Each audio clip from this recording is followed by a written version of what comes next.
Amém? Graças a Deus. Mais um dia estamos aqui na presença do Senhor.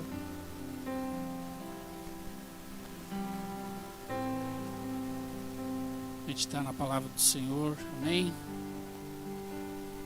Irmãos, vamos orar em nome de Jesus. Feche os teus olhos. Sei que já oramos, mas vamos orar mais uma vez. Aleluia, Senhor. Pai, te damos graças nessa noite, Senhor. Louvado seja o teu nome pela tua bondade, pela tua misericórdia, Senhor, que se estende sobre as nossas vidas, Senhor. A razão porque nós não somos consumidos, Senhor, é a tua misericórdia, a tua graça, Senhor. Nós estamos aqui nessa noite, Senhor. O único motivo que estamos aqui é por causa da tua presença, Senhor, que nós queremos adorar, que nós queremos prestar o nosso culto, Senhor, com temor no nosso coração, declarando a Ti, Senhor, com as nossas vidas, que Tu és digno de receber da nossa parte honra, louvor, glória, Senhor, porque Tu és um Deus maravilhoso, um Deus santo, Senhor.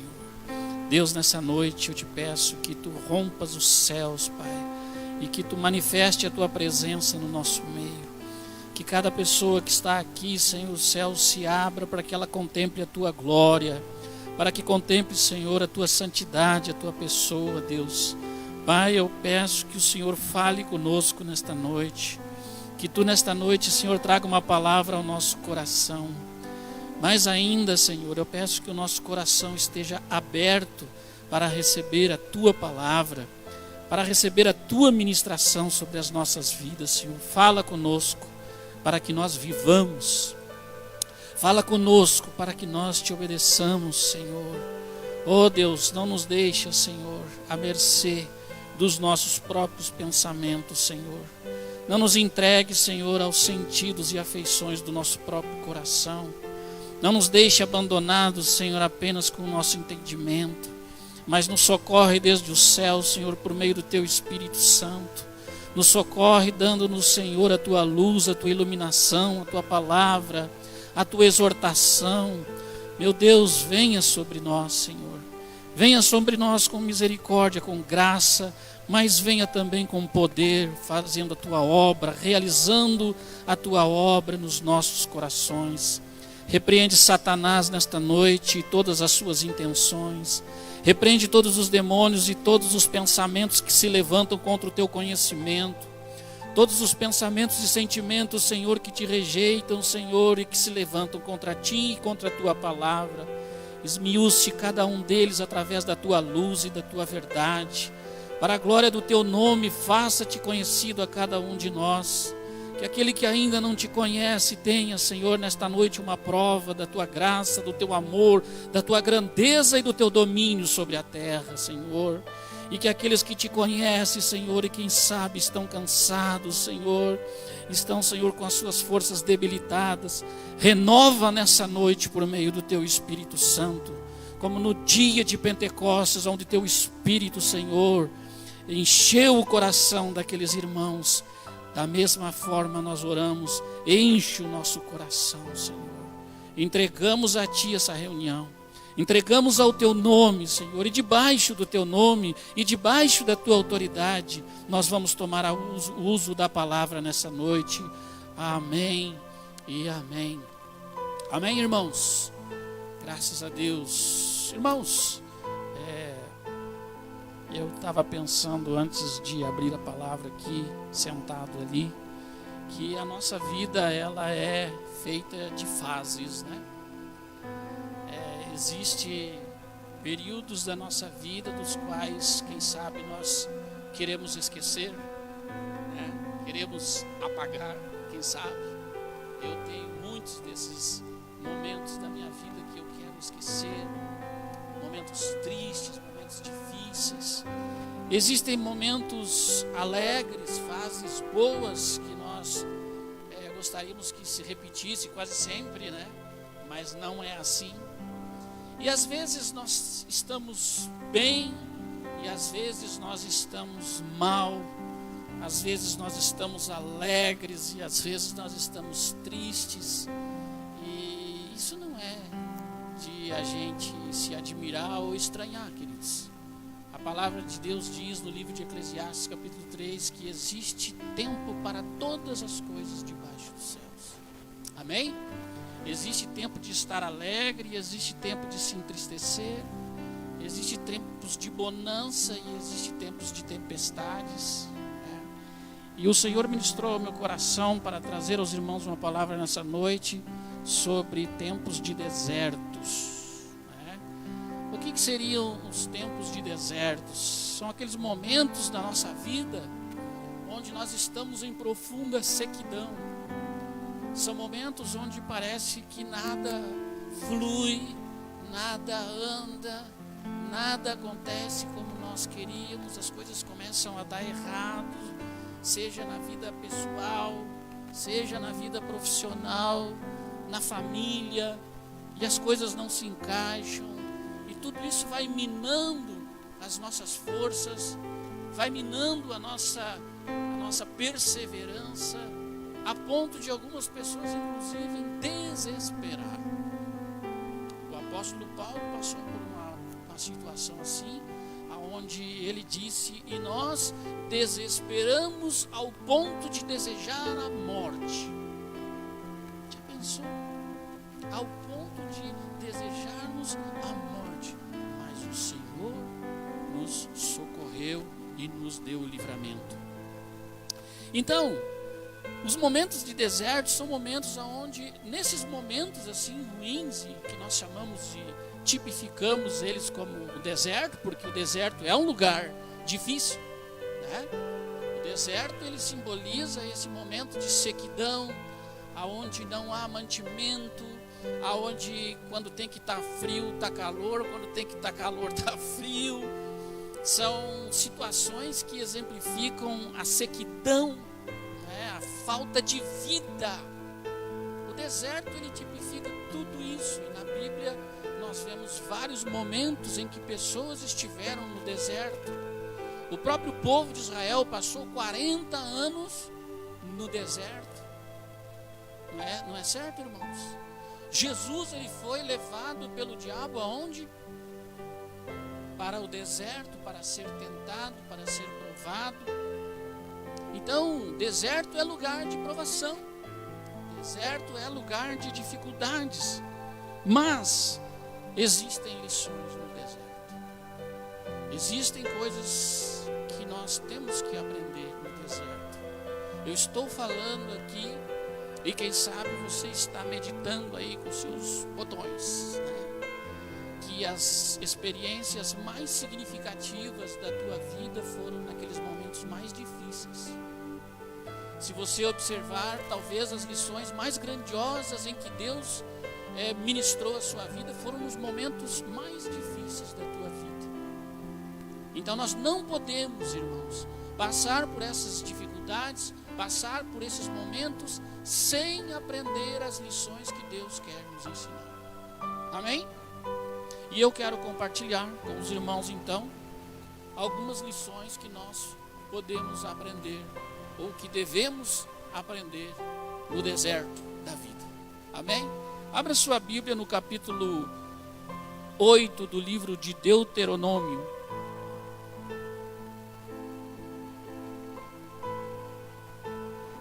Capítulo 8 do livro de Deuteronômio. Gênesis, Êxodo, Levítico e depois então Deuteronômio. O livro de Deuteronômio, ele praticamente é uma sequência onde é revisto ou repassado a limpo, uma repetição de Moisés quando estava ali em frente ao Jordão, de todas as coisas que Deus tinha feito com o povo. Moisés praticamente faz uma recapitulação, ele revive vários momentos. Se você começar a ler desde o capítulo 1, você vai ver que é uma repetição da lei, há uma repetição de narrativas, onde Moisés descreve tudo que Deus fez com eles no deserto, para que eles revivessem essas experiências. E a palavra-chave talvez seria lembra-te. Então Moisés faz essa recapitulação e a palavra-chave que ele quer deixar aqui para o povo é: olha, lembra-te de todo o caminho que o Senhor teu Deus te guiou pelo deserto. Lembra-te de todo o caminho que o Senhor Deus te guiou pelo deserto.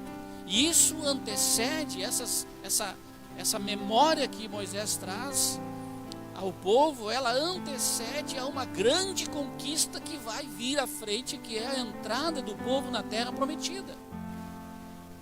Então ele lembra os caminhos que o povo passou, para que quando o povo entrasse na bênção, para que quando o povo entrasse na promessa, o povo não repetisse os erros que cometeu no deserto. Que o povo não repetisse os erros que eles haviam cometido antes de alcançar a promessa. A caminho da promessa, erraram. Agora Deus, como se estivesse repassando a lição a limpo e dizendo: olha, vocês estão prestes a entrar na terra que eu hei de dar a vocês por promessa ao meu servo. Então não cometam os mesmos erros, porque ali é onde eu ordenei a bênção para vocês, para o povo. Então, vamos ler aqui o capítulo 8, versículo 1, que diz assim: todos os mandamentos que hoje vos ordeno, guardareis para os fazer, para que vivais, e vos multipliqueis, e entreis e possuais a terra que o Senhor jurou aos vossos pais. E te lembrarás de todo o caminho pelo qual o Senhor teu Deus te guiou no deserto, estes 40 anos, para te humilhar e te tentar, para saber o que estava no teu coração, se guardarias os meus mandamentos ou não. E te humilhou e te deixou ter fome, e te sustentou com o maná, que tu não conhecestes, nem teus pais o conheceram, para te dar a entender que o homem não viverá só de pão, mas de tudo o que sai da boca do Senhor viverá o homem.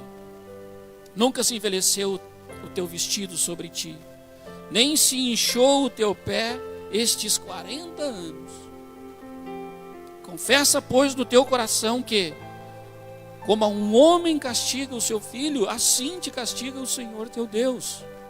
E guarda os mandamentos do Senhor teu Deus, para o temer e andar nos seus caminhos. Deus abençoe a sua palavra. Irmãos, eu quero aqui trazer 3 lições que nós devemos aprender quando nós estamos passando por um momento de deserto. A primeira lição, se você quer anotar aí, a primeira lição é que no deserto é onde nós realmente conhecemos o nosso coração. No deserto é onde realmente nós conhecemos o que está dentro de nós. Ou seja, quando somos espremidos, quando somos apertados pelas experiências, pelas dificuldades, é ali que sai aquilo que está dentro de nós. A Bíblia diz que o nosso coração, ele é terrivelmente enganoso, e ainda mais diz que ele é corrupto. Tudo que sai do nosso coração não é bom. Não existe bem em nós. Quando aquele jovem chega para Jesus e diz: ó, bom mestre, ele pergunta: quem é bom? Senão o Senhor que está nos céus. Mostrando para aquele jovem, porque ele se achava muito bom, pelo fato de guardar a lei desde moço, pelo fato de cumprir todos os rituais. Aquele jovem chega querendo um elogio de Jesus, pensando que Jesus ia dizer para ele: não, que bom, você é um jovem, toda a tua juventude, você tem servido. Não, Jesus, não entra na onda dele, porque Deus quer mostrar que não existe bem nenhum dentro de nós. Nós somos corruptos desde o nascimento. A nossa natureza, ela é egoísta. Se não for a graça de Deus nos chamar, se não for a graça de Deus intervir por nós e sobre nós, nós jamais teríamos buscado o Senhor. E muitas vezes nós caímos no erro de achar que estamos bem ou que somos bons o suficiente para Deus. Eu caí nesse erro ao qual eu gosto de chamar orgulho espiritual. Você faz tudo certinho, você guarda a lei de Deus, você está bem, mas está bem quando tudo está correndo ao teu favor. No momento que as crises começam a acontecer, nos momentos que as crises vêm, é onde nós vemos que aquelas pessoas corajosas, aquelas pessoas que cantavam, aquelas pessoas que pregavam, aquelas pessoas que tinham conhecimento, aquelas pessoas que estavam sempre liderando, na hora da crise, é que salta para fora o que está dentro do nosso coração. Não foi diferente com o povo de Israel. Israel estava escravizado no Egito, subjugado por Faraó. E diz a Bíblia que Deus se lembrou do seu povo e da sua promessa. Deus então levanta Moisés e ordena Moisés a ir libertar o povo. Moisés não queria ir. Moisés diz assim: quem eu vou dizer para eles? Eles não vão me ouvir. E Moisés então, e Deus então derrama sobre Moisés da sua graça, da sua fortaleza, e diz: Moisés, tu vais tirar o povo com a mão forte do Egito. Moisés tira o povo do Egito. Quando chega no deserto, passa pelo Mar Vermelho, mas o povo faz o quê? Guiado pela nuvem, protegido do sol. Diz aqui o texto que o seu pé nunca inchou, a sua roupa nunca se esvaneceu e se envelheceu. Quando faltou água, Deus tirou a água da rocha. Deus fez milagres no meio daquele povo. Mas diz a palavra de Deus que o povo levantou a murmurar. Veja o que diz a Bíblia. Eu vou pedir que alguém me ajude com a leitura, amém? Então os irmãos me ajudem aí. Veja o que diz a Bíblia em 1 Coríntios capítulo 10 e versículo de número também 10.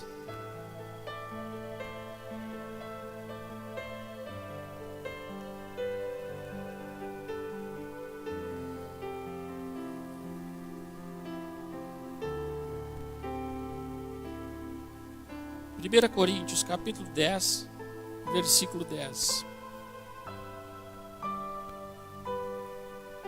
Vamos ler desde o 7 para dar mais ênfase no contexto. Não vos façais, pois, idólatras como alguns deles, conforme está escrito: o povo assentou-se a comer e a beber e levantou-se para folgar. E não nos prostituamos, como alguns deles fizeram, e caíram num dia só 23.000. E não tentemos a Cristo, como alguns deles também tentaram, e pereceram pelas serpentes. E não murmureis, como também alguns deles murmuraram, e pereceram pelo destruidor. Ora, tudo isso lhes sobreveio como figuras, e como escritas, para aviso nosso,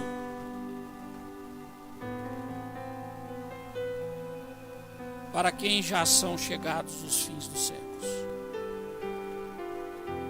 Tudo aquilo que aconteceu com o povo, diz aqui Paulo, isso aí aconteceu como uma figura, para que nós tomemos por exemplo, que como fez o povo de Israel, não façais vós também. O que? Tentar o Senhor Deus, murmurar contra o Senhor Deus. E Israel aqui revelou o seu coração. Por isso que Deus disse no texto que ele conduziu o povo para o deserto, porque ele queria saber o que estava no seu coração. A forma como que Deus sabia ou não sabia que estava no coração dele? Eu pergunto aos irmãos, Deus sabia ou não sabia que estava no coração deles? Então por que Deus precisava permitir que eles passassem pelo deserto? Porque o povo precisava saber o que ia no coração. Essa é a lição que Deus quer dar a Israel. É como se Deus estivesse dizendo: Israel, eu te conheço, eu sei que tu és murmurador, eu sei que tu és desobediente e infiel. Mas eu vou te conduzir ao deserto para que tu mesmo veja o que tem dentro de ti, para entender que dentro de ti não existe bem nenhum. Eu sou o Senhor teu Deus. Eu sou o único que posso te salvar. E agora Deus traz à tona o que está no coração deles. E o que estava no coração deles, irmãos? Murmuração. Talvez um dos maiores pecados que existe no nosso coração é a murmuração. Não é? Quando as coisas não estão bem, a gente tem que achar alguém para colocar. Isso é próprio. Não se sinta, irmãos. Não te sinta mal por eu estar pregando dessa forma, porque eu estou falando o que eu sei. Deus já mostrou meu coração para mim várias vezes.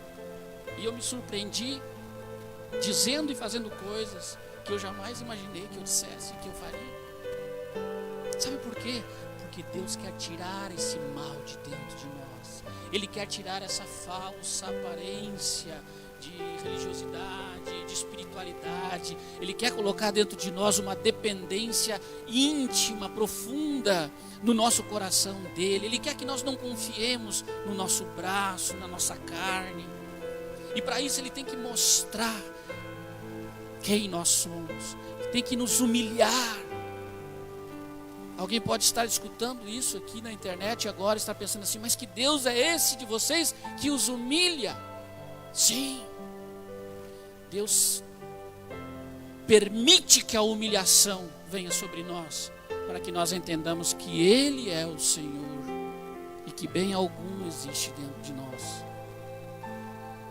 Isso deve nos colocar numa situação, irmãos, onde nós venhamos a nos colocar no nosso lugar, aonde a gente venha a entender que Deus é Deus e nós somos os seus filhos, os seus servos. Isso deve nos colocar numa situação de que nós não somos melhores do que os outros. Eu não sou melhor do que ninguém aqui.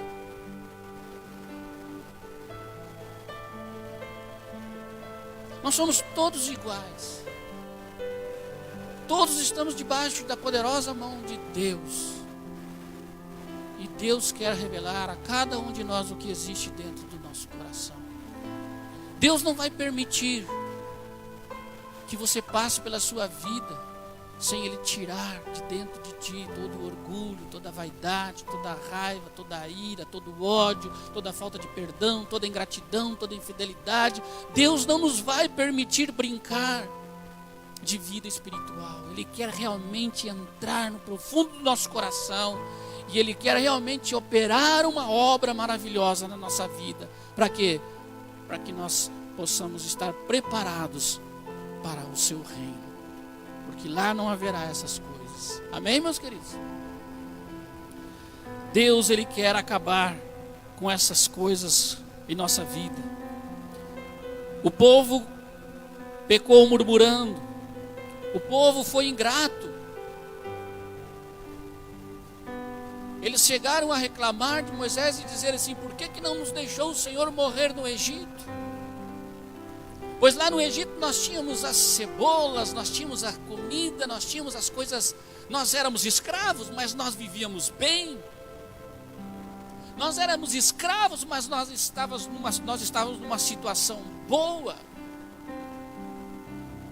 Se você continuar lendo o capítulo 8, você vai ver que nos versículos aqui na frente, eu não vou entrar nesses detalhes, você vai ver que nos versículos aqui à frente, Deus, Ele fala para o povo não se deixar levar pelas bênçãos que Ele daria ao povo, como se eles fossem merecedor. Ele diz assim: não é porque o vosso gado se multiplicará, que as vossas riquezas se multiplicarão, que as vossas terras serão muitas, que vocês terão muitos bens, que vocês devem se gloriar. E isso aqui vai contra a mensagem que está sendo pregada hoje em dia. As pessoas estão sendo atraídas para Deus através de bênçãos. O evangelho que nós estamos ouvindo, na maioria das vezes, salvos raros exceções, é um evangelho de promessas. É um evangelho que vem para a igreja, a tua vida financeira vai melhorar. Vem para a igreja e você vai ser curado. Vem para a igreja que a tua situação vai se transformar. Vem para a igreja que a bênção é certa. É o evangelho das promessas. É a teologia da prosperidade. Não que eu seja contra a prosperidade, mas contra a teologia como se tem pregado por aí. Ela não tem nada a ver com Deus. Porque Deus, antes de nos abençoar, Ele nos faz passar pelo deserto, para saber o que tem no nosso coração. Deus nos atrai pelo seu amor, pela sua graça. Deus quer que nós o sirvamos não porque Ele nos abençoa, mas porque Ele merece a nossa obediência, Ele merece o nosso serviço, Ele merece o nosso louvor, Ele merece a nossa adoração. Então, esse tipo de mensagem não é muito bem aceita nos dias de hoje. Por quê? Porque ela nos humilha. Ela nos humilha. Ela coloca Deus como nosso serviçal. É uma doutrina que Deus só nos serve enquanto Ele nos abençoa. O dia que Deus deixar de me abençoar nessa igreja, eu vou para outra. E assim os crentes andam pulando de igreja em igreja procurando a bênção. É verdade ou não é, irmãos? Me diz se eu estou mentindo. Olhe para mim e me diga se eu estou mentindo. Não há mais fidelidade. Não há mais discernimento do que é a igreja. O que há são pessoas egoístas, querendo a busca dos seus benefícios, querendo o prazer. Até na igreja, as pessoas buscam se sentir bem. Ora, o evangelho não é para nós nos sentirmos bem. O evangelho é a boa notícia de que estamos perdidos e que agora Cristo morreu para nos salvar. O evangelho é a boa notícia de que nós estamos condenados, mas Cristo veio para nos restaurar. O evangelho é a boa notícia que é chegado até vós o reino de Deus. E que nós devemos viver debaixo de uma liderança de um rei. Então, é bom quando nós passamos por essas situações, porque Deus, por mais que eu pregue isso, por mais que nós ouçamos isso, é uma experiência que cada um de nós temos que passar, aonde Deus vai nos mostrar o que Ele quer de nós. Milagres e bênçãos, elas não são garantia de que o povo será fiel. Porque ninguém provou mais milagres do que o povo de Israel. Não é verdade, irmãos? Todavia, eles foram murmuradores, eles foram ingratos e eles foram infiéis, adorando seus ídolos. Moisés, quando desce com o monte, seu rosto resplandecendo, Deus acaba de lhe dar a sua lei e o povo está adorando o ídolo. Por quê? Porque provaram da libertação, provaram dos milagres, provaram das bênçãos, mas não tinham um coração fiel. Queridos, Deus está dizendo nessa noite para nós que Ele quer nos dar um coração fiel. Amém? Ele quer produzir em nós gratidão e Ele quer produzir em nós fidelidade. Deus seja louvado. Segunda coisa que nós vamos aprender no deserto. A primeira é que no deserto é que nós vamos conhecer o nosso coração. Amém? Aí a gente se decepciona um pouco. Você já se decepcionou com você? Que bom. Que bom que não foi só eu. Amém? Queridos, olhem para mim. Estamos falando de igual para igual. Certo? Então a primeira coisa é que Deus, Ele quer revelar o nosso coração, Ele quer nos humilhar, Ele quer mostrar, olha, você não é nada sem mim. Vocês se acham que vocês são a última bolacha do pacote porque eu vos escolhi, mas não é assim. Vou mostrar para vocês como vocês não são tão bonzinhos assim. Aí aperta a coisa, o pessoal vaza. Oh não, aquela igreja não existe igreja ruim, igreja boa. Existe igreja que prega a verdade e igreja que não prega a verdade. Existe igreja pentecostal e igreja tradicional.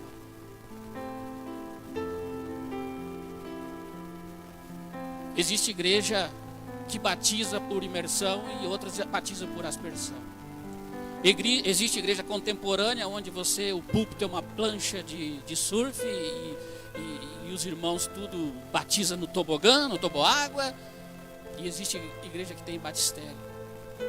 Existe igreja que cantam os velhos corinhos da harpa cristã e do cantor cristão.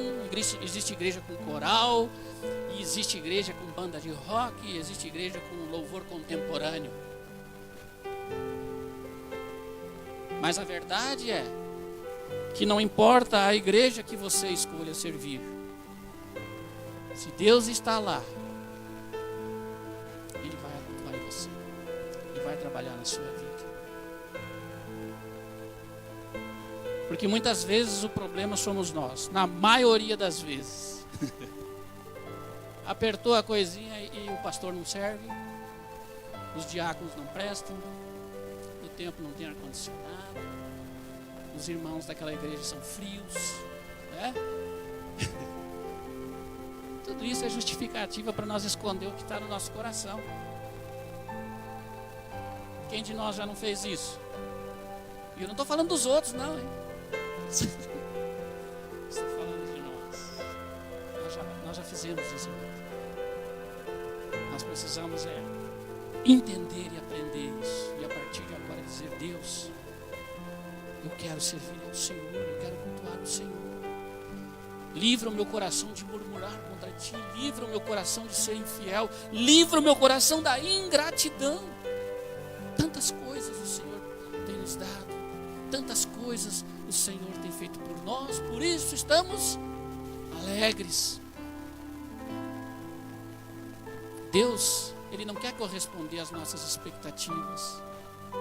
Deus, Ele não quer se moldar a cada um dos nossos desejos. É nós que temos que nos dobrar a Ele. É nós que devemos nos curvar a Ele. É nós que devemos corresponder às suas expectativas. Somos nós que devemos nos quebrantar e nos colocar diante dEle e adorá-lo e servi-lo. Eu dizia ontem, conversando com os meus filhos, eu dizia, olha, o apóstolo Paulo foi decapitado, eles ficaram horrorizados. É verdade, pai, é verdade. Não quer dizer que tudo vai bem na vida de quem serve a Deus. Vai existir fase difícil. O mundo vos odeia porque vocês não são do mundo. O mundo vos odeia porque antes de odiar vocês, o mundo odiou a mim. E porque vós não sois do mundo, o mundo vos odeia.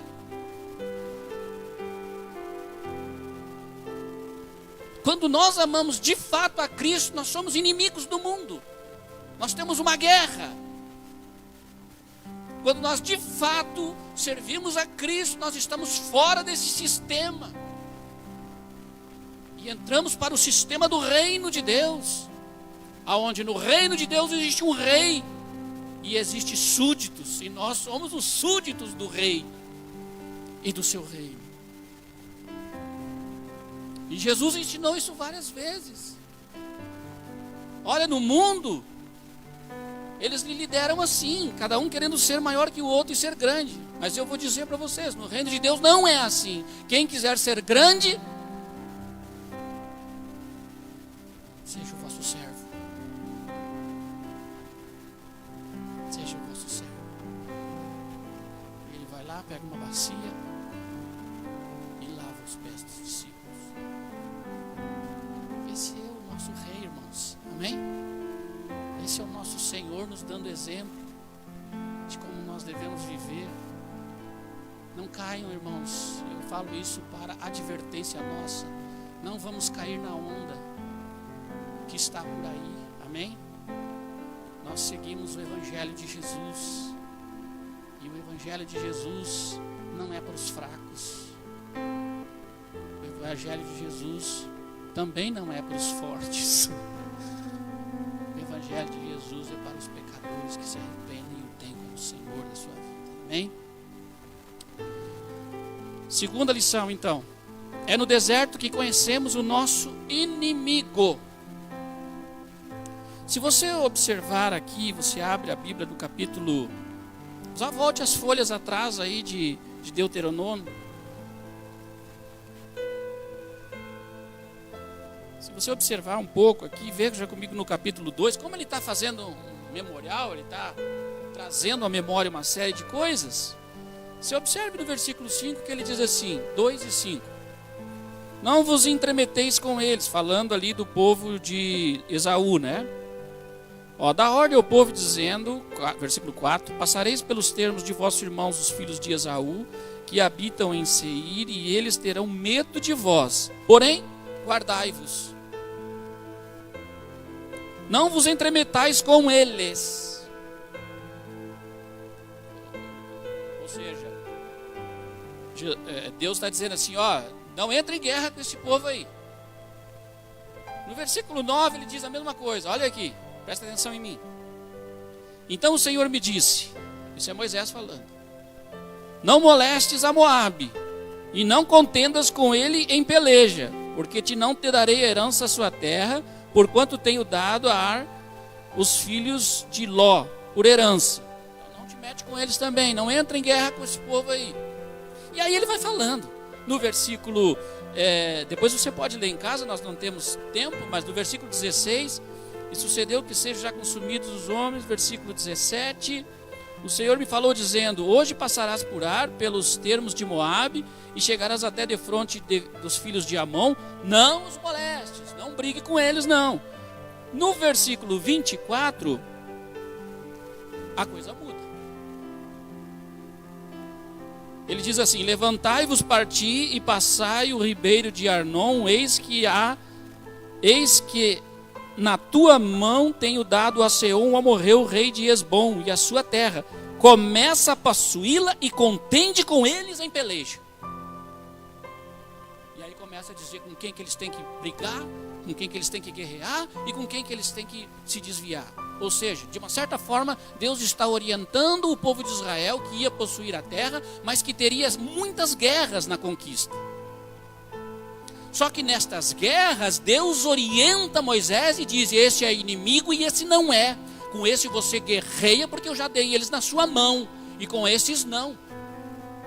Então nessa condução de Deus, do povo de Israel, além de orientá-los, servi-los, com água do deserto, com pão, com roupa, com providência, com milagres, Deus ainda os conduzia em detalhes, dizendo, olha, eu vou mostrar para vocês quem são os inimigos antes de que vocês entrem na promessa.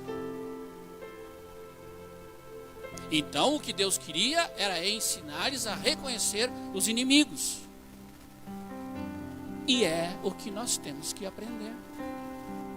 Quando nós estamos em momentos difíceis, em momentos de deserto, onde nós não vemos saída, onde nós não temos respostas, onde a tentação vem, onde as coisas estão difíceis, parece que todo mundo se levanta contra nós, parece que o mundo conspira contra nós. Você perde o trabalho, você sai do emprego, os negócios não dão certo, problema na família, os filhos, e você cai naquele desespero e diz, meu Deus, onde é que eu pequei contra ti? Doenças.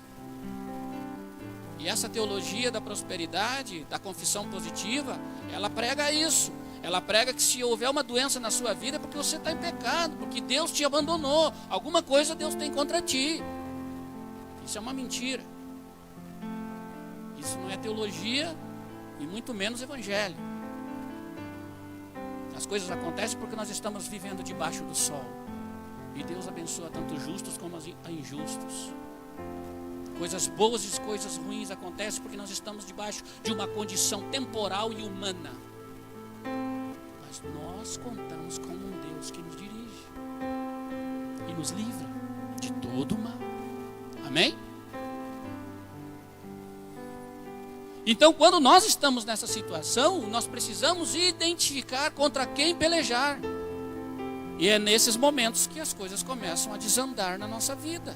Nós acabamos brigando com a nossa esposa, nós acabamos brigando com o nosso esposo, nós acabamos brigando com os nossos filhos, nós brigamos com o patrão, nós vemos conspiração por tudo que é lado. Sendo que a Bíblia diz que o nosso inimigo é quem? Efésios capítulo 6 e versículo de número 12. Alguém lê para mim, por favor.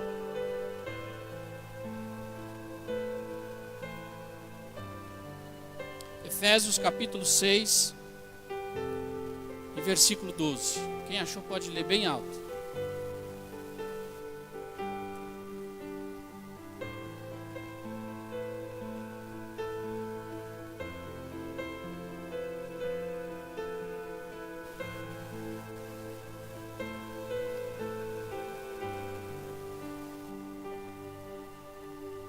A nossa luta não é contra a carne e o sangue. Irmãos, nossa luta não é humana. É aí que nós devemos de aprender. Nos momentos difíceis, não são as pessoas que estão nos atacando. Se bem que o diabo usa as pessoas. Olhem para mim.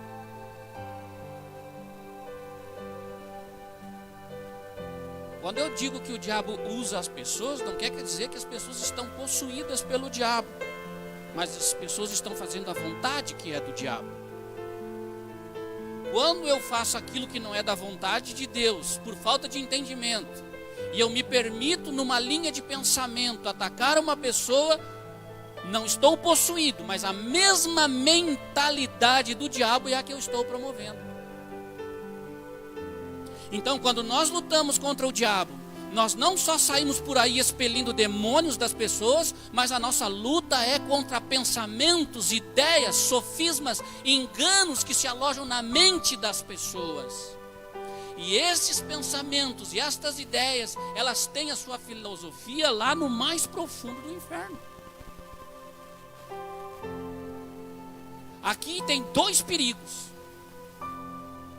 O primeiro é que nós temos que cuidar com a estrutura dos nossos pensamentos.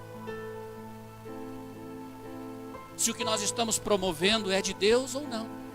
Porque se não é de Deus, o diabo pode pegar aquilo ali e atacar um irmão. Lembra de Pedro?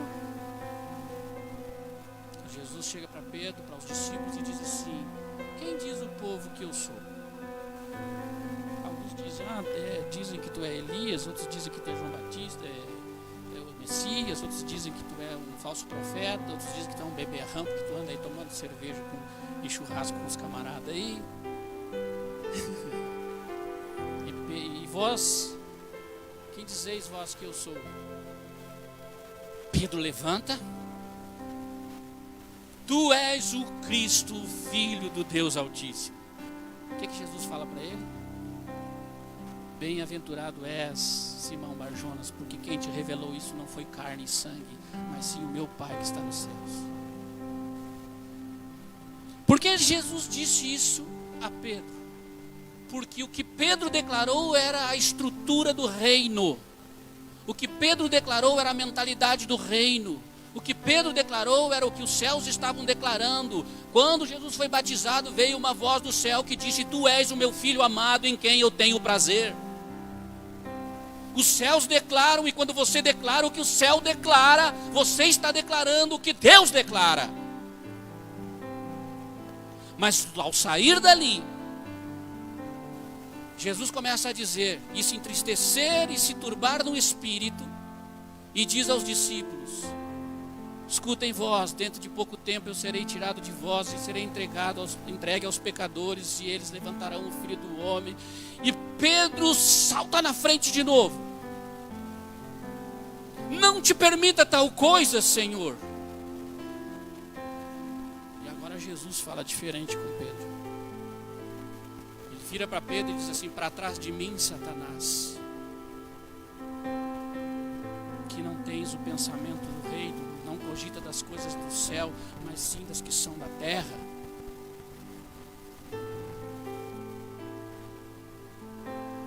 Jesus não repreendeu Pedro porque ele estava possuído pelo diabo. Mas quando Pedro disse, não te permita tal coisa, essa era a filosofia do diabo. O diabo não queria que Jesus fosse à cruz. Todo pensamento que se levanta contra a cruz de Cristo, ela não é do reino de Deus.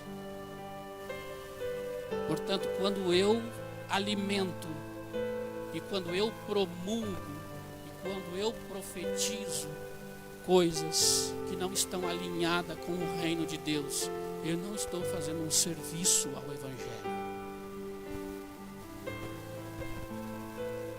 Nós não podemos cair na infantilidade de achar que o diabo só usa pessoas do mundo. Nós não podemos pensar que o diabo só usa as estruturas as quais nós achamos maléficas e diabólicas. O diabo, ele usa coisas boas para envolver as pessoas a distanciar-se da cruz. O diabo usa sentimentos bons para levarem as pessoas a distanciar-se da cruz. Tudo que está dentro da nossa mente e do nosso coração, que vem para nos distanciar da cruz, não vem de Deus. Não tem o seu apoio no Evangelho. Podem ser boas intenções, mas se elas te vão tirar da cruz, se elas vão fazer você tomar o caminho inverso da cruz, elas não são de Deus. Então eu tenho que saber como eu luto. Eu tenho que entender que eu preciso sair da meninice espiritual e entrar numa guerra de verdade. Eu tenho que entender que batalha espiritual não se faz com um grito, com óleo, com unção, com expulsão de demônios. Batalha espiritual se faz com a verdade do Evangelho, com a justiça de Cristo sobre a terra. Amém, meus irmãos? Ainda que batalha espiritual envolva a expulsão de demônios, mas nem sempre o diabo vai se manifestar assim. Todo mundo reconhece um demônio, mas nem todos estão aptos a identificar as filosofias e os sofismas de Satanás. A Bíblia diz que as nossas armas não são humanas, mas elas são poderosas em Cristo Jesus para destruir todo o conhecimento que se levanta contra o reino de Deus. Amém, irmãos? Os irmãos estão comigo, me apoiando nessa guerra aqui? Nós estamos numa guerrinha boa hoje. Boa batalha, boa, excelente. E eu preciso que os irmãos estejam comigo na verdade, na justiça e no juízo. Amém? Alguém lê para mim Hebreus. Vou pedir que a minha esposa leia Hebreus capítulo 5 e versículo 14.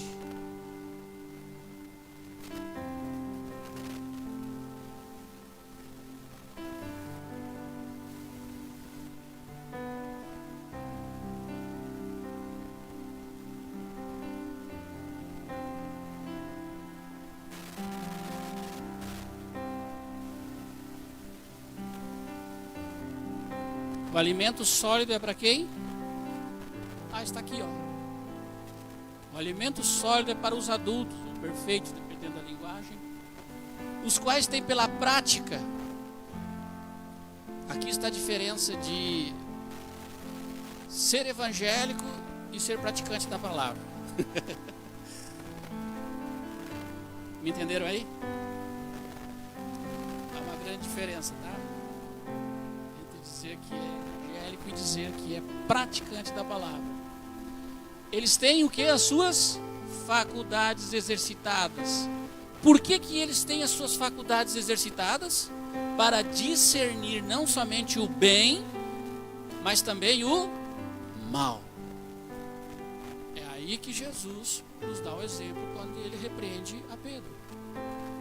Porque Jesus percebeu que com aquelas palavras de Pedro, Satanás tomou aquelas palavras e quis operar na mente de Jesus. É verdade, Jesus tem razão, você é o Filho de Deus, você não precisa ir para a cruz mesmo.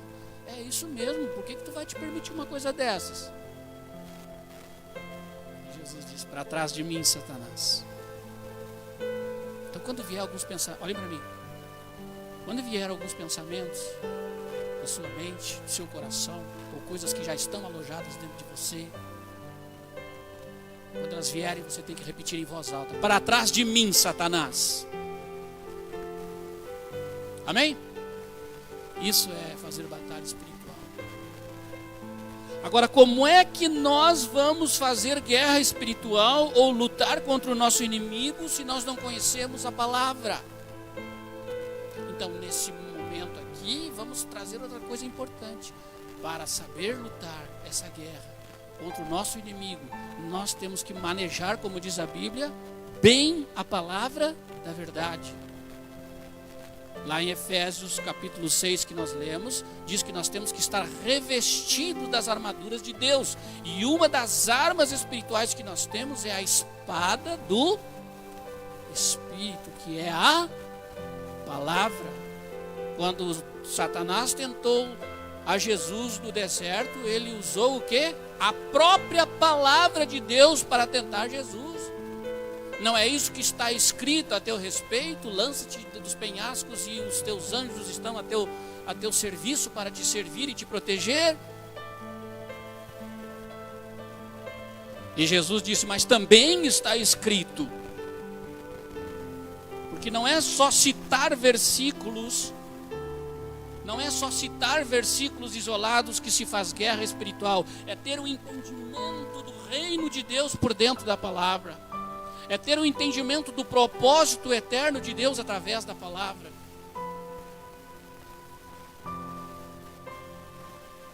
Transforma essas pedras em pães. E Jesus usou esta palavra aqui, ó, que nós lemos em capítulo 8 de Deuteronômio. Nem só de pão viverá o homem, mas de toda palavra que procede da boca.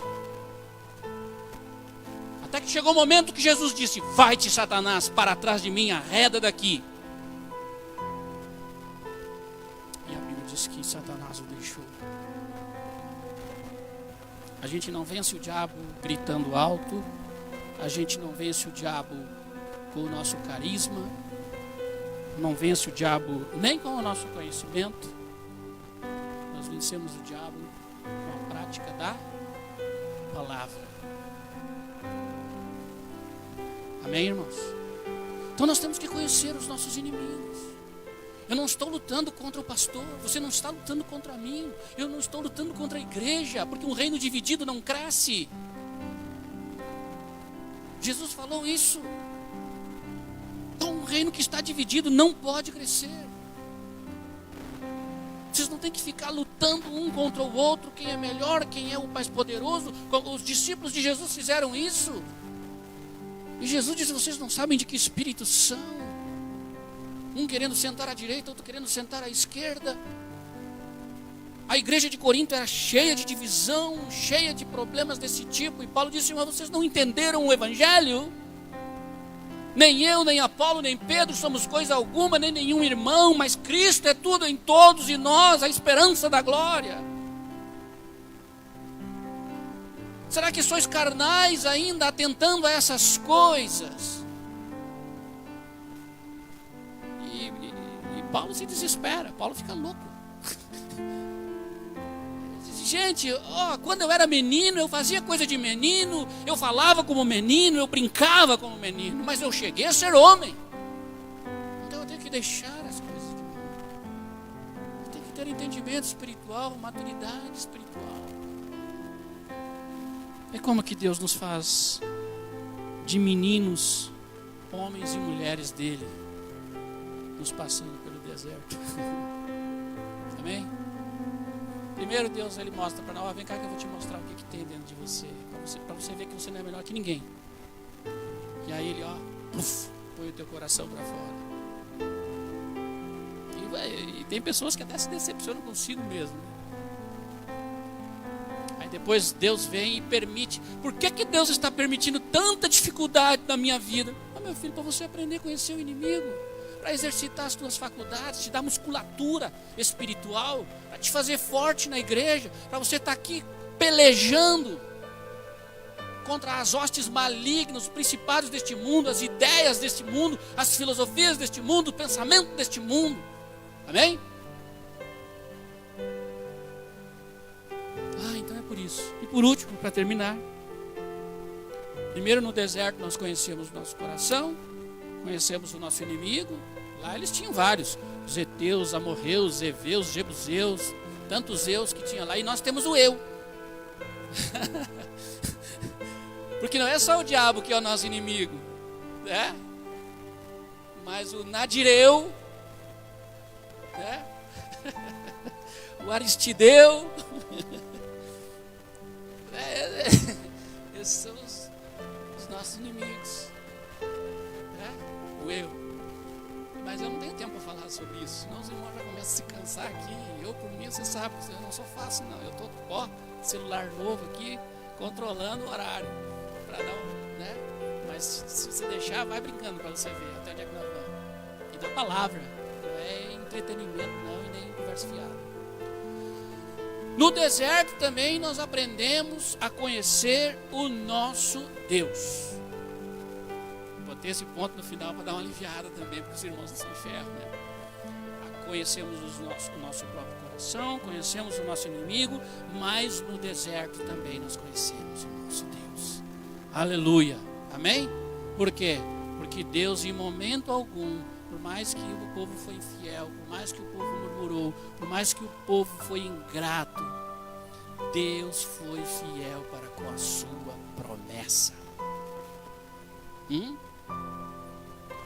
Deus foi fiel para com a sua promessa. Deus queria exterminar aquele povo. E Moisés intercedeu e disse, então me extermina também. E Moisés desafiou a Deus e disse, lembra-te das tuas promessas que fizestes. Se has de matar esse povo, mate-me com ele também. Você é líder, né? Uma lição para nós aqui que estamos liderando, né? Não é abandonar o povo. Quando a coisa fica difícil, os líderes, vazam.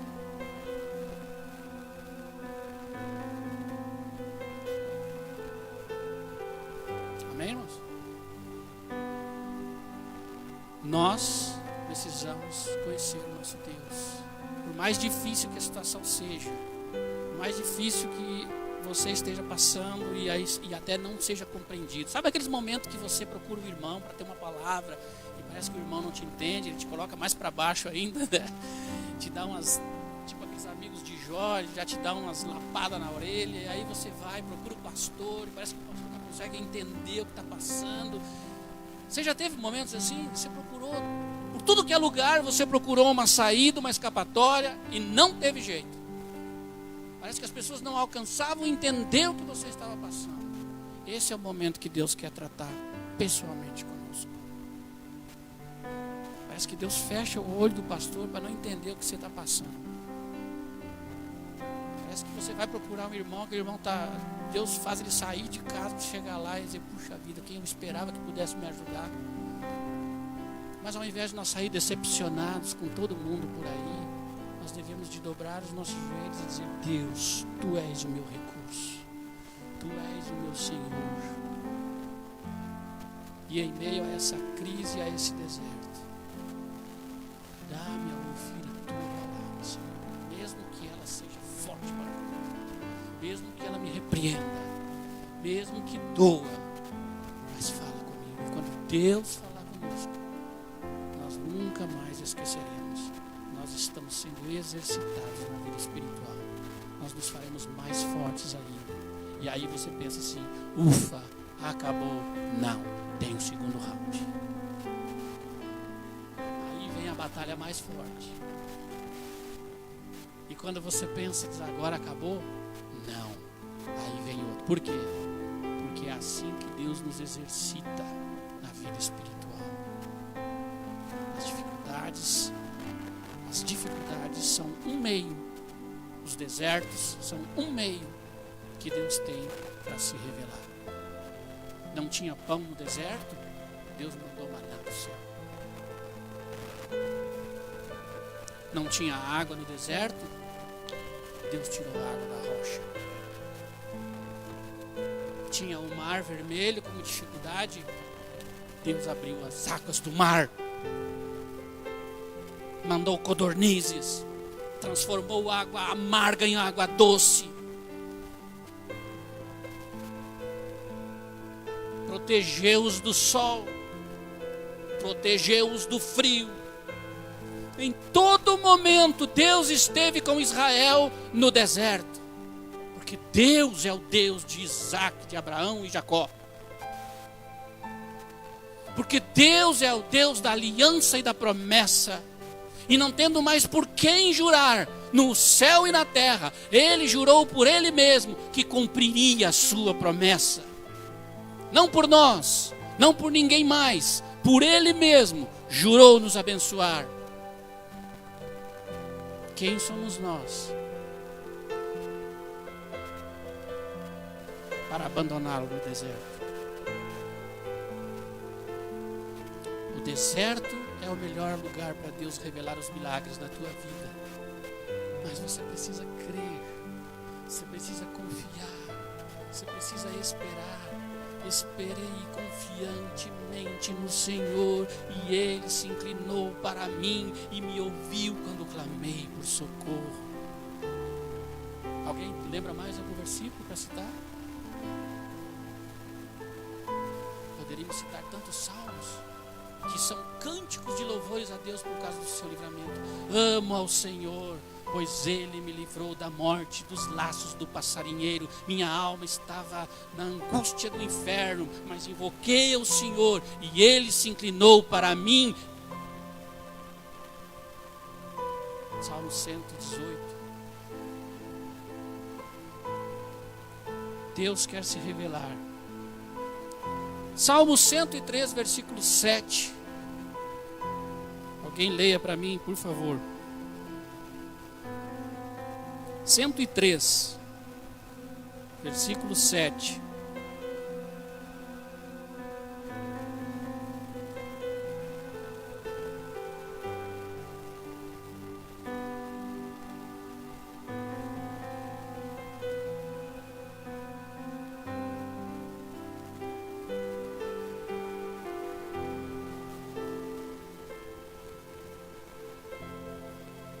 Aqui está. Fez notórios os seus caminhos a quem? A Moisés ele fez o que conhecido? Me ajuda aí, igreja. Fez o que? Os caminhos. Mas ao povo fez o que conhecido? Os feitos. Olhem para mim.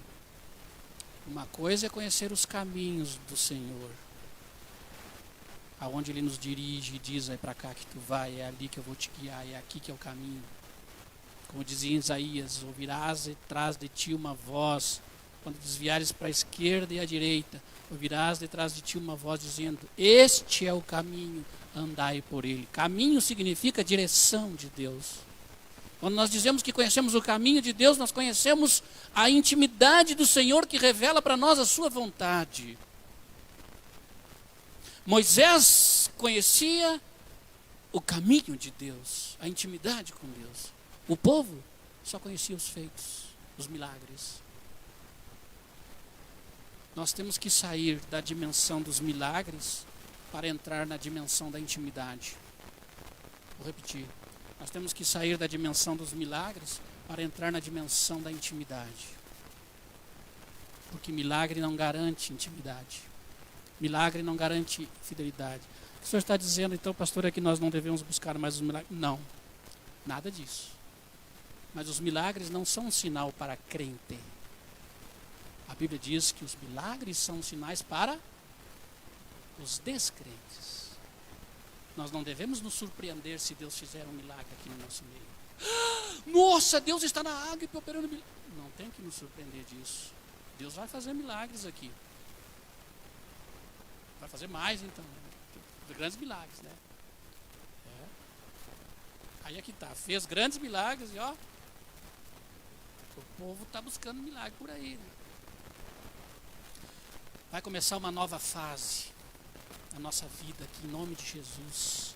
Nós vamos andar pelo caminho da intimidade, da palavra, da estrutura, da fortaleza do Senhor. Para quê? Para ajudar a construir cidadãos dos céus, para ajudar a construir cidadãos que conhecem o reino, em nome de Jesus.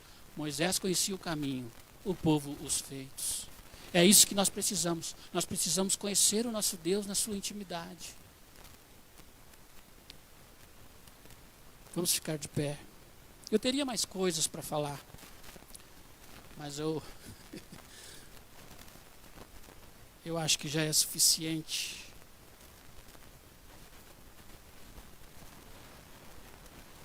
Diz que você não deve, um gaúcho nunca empanturra o outro com churrasco bom, né? Porque quando ele faz isso, ele não quer mais que você venha na casa dele, né? Feche os teus olhos. Comece a falar com Deus, comece a orar ao Senhor, por favor. Oh Deus, eis aí a tua palavra, Senhor. Fala conosco, Deus. Nos livra de todo mal, Senhor. Nos livra de nós mesmos, Pai, pelo amor do teu nome. Revela o nosso coração, Senhor, que queremos ser quebrantados por Ti. Nós queremos ter o Deus vivo atuando no nosso meio, na nossa vida. Oh Deus, que culto maravilhoso nós queremos Te prestar, com a verdade, com a nossa fé, com a nossa confiança.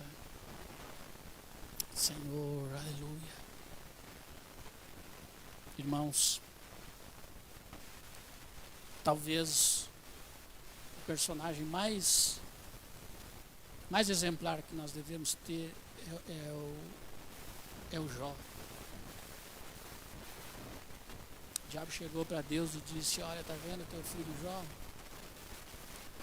Ele é fiel a ti porque tu cerca ele de bênçãos. Mas deixa eu tocar nele e você vai ver se ele não vai blasfemar contra o teu nome. E Deus apostou. Se vai, só não toca na sua vida. O diabo tocou nas riquezas de Jó. O diabo tocou na família de Jó. Talvez o pior momento para Jó. Que riqueza você constrói, mas família não. Família dói demais. Família foi o ponto crucial. Mas Jó não blasfemou. Os amigos dele disseram: blasfema, está em pecado, Deus te abandonou. A mulher dele disse para ele: larga a mão desse Deus, deixa de ser bobo, para com isso, olha o que está acontecendo na tua vida.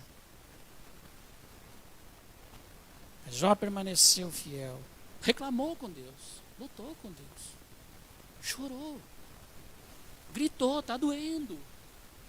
Não ficou ali naquela falsa espiritualidade: amém, glória a Deus. Não. Deus, por que fazes isto comigo? Mas no final das contas, no último capítulo, 42, versículo 5, se não me engano, Jó resumiu tudo o que aconteceu com a vida dele, dizendo assim: antes eu te conhecia só de ouvir falar, mas hoje os meus olhos te contemplam.